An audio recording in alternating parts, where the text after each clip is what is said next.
Welcome everybody, and today we're taking a look at a new box set from Imprint Films, and it is Essential Film Noir Collection number 6.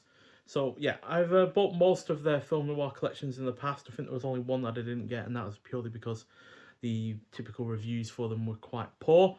But yeah, gotten most of the other ones, and yeah, been mostly being impressed by these box sets so far. Although I would say the Columbia Noir box sets behind me from Indicator have been a little bit stronger overall. But still, these are pretty good. So we've got 4 films in this collection from 1954 to 1955. And yeah, the first of which is one film that we've already looked at in the past, as it was in one of those Indicator box sets. Although the Universal Noir ones are not the Columbia Noir ones. And it is 1954's Naked Alibi. So yeah, we had this as part of Universal Noir number 1 box set, which is here.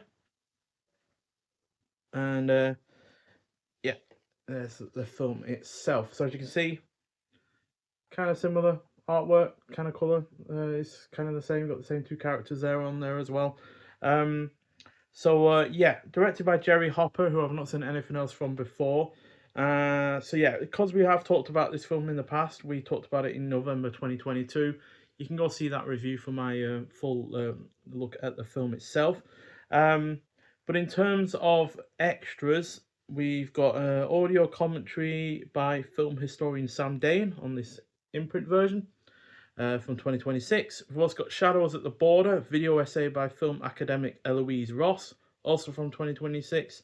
Naked Alibi college radio ad recreation, short film The Cinematographer from 1951, and theatrical trailer. So we did have a few of those here that were also on the Indicator release. We had the short film, we had the trailer, but we didn't have the we have different audio commentaries because obviously this is a much older release, so they're going to do new ones. So for the Indicator release, there was an audio commentary with film historians Troy Howarth and Nathaniel Thompson. So that was from 2022.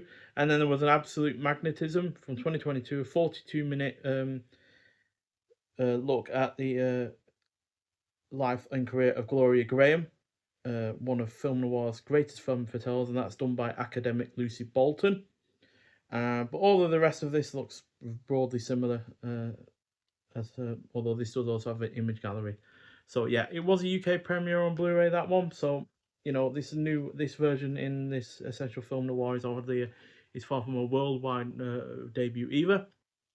So yeah, but overall, it is a really well good film. Definitely one of the best film noirs that Imprint have released in one of these box sets. So yeah, I'm not going to get too much more into it. It does have a 1080p high definition presentation, which the Indicator released it, although that was based on a 2K scan from a 2014 restoration. So whether or not this has the same restoration, I don't know.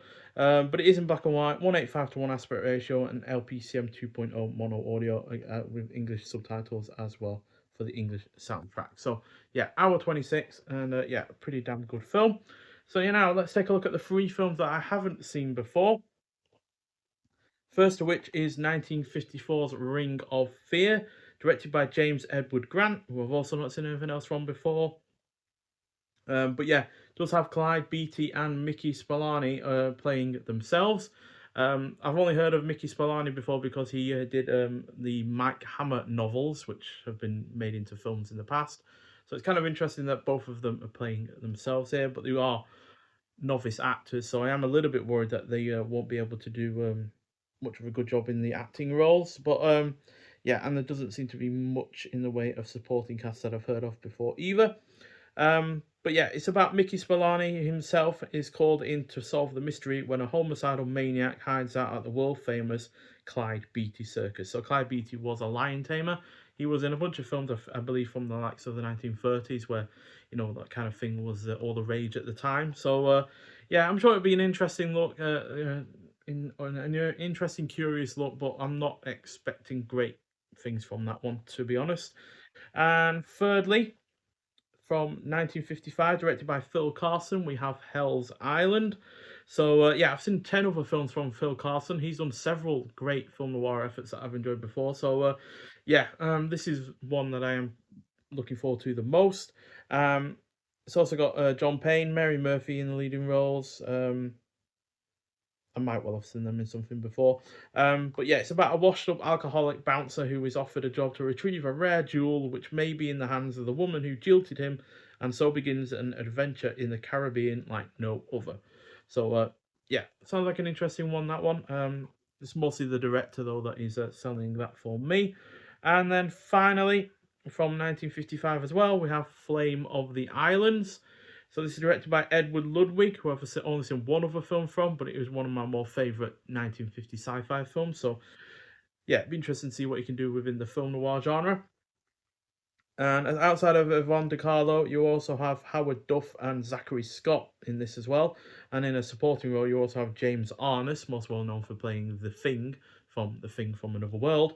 And a tycoon's mistress inherits $100,000 upon his death, and she invests in a gambling casino in the Bahamas as hostess and singer. She doesn't expect the drama and heartache that comes in tow. So this has the least amount of extras out of any of the films on this release, unfortunately. So yeah, but it still has a 1080p high definition presentation that the other three films have done, and yeah, I'm sure it'll still be entertaining enough. It certainly looks it from the cover there, where you've got a guy punching someone else, and then you look like two boats chasing each other with an explosion going on in front of one of them. So yeah, could well be a very entertaining film. And what is interesting is the fact that none of these films are longer than an hour and 33.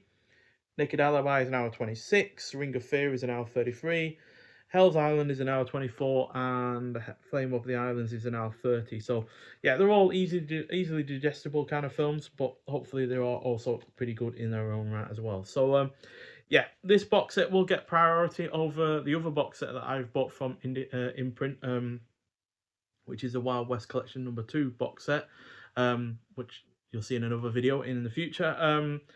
Purely because we're also already going through westerns via a Eureka box set already, so I don't really want to be doing westerns on westerns. So these film noirs will help break up that Eureka box set, and subsequently the Wild West one as well.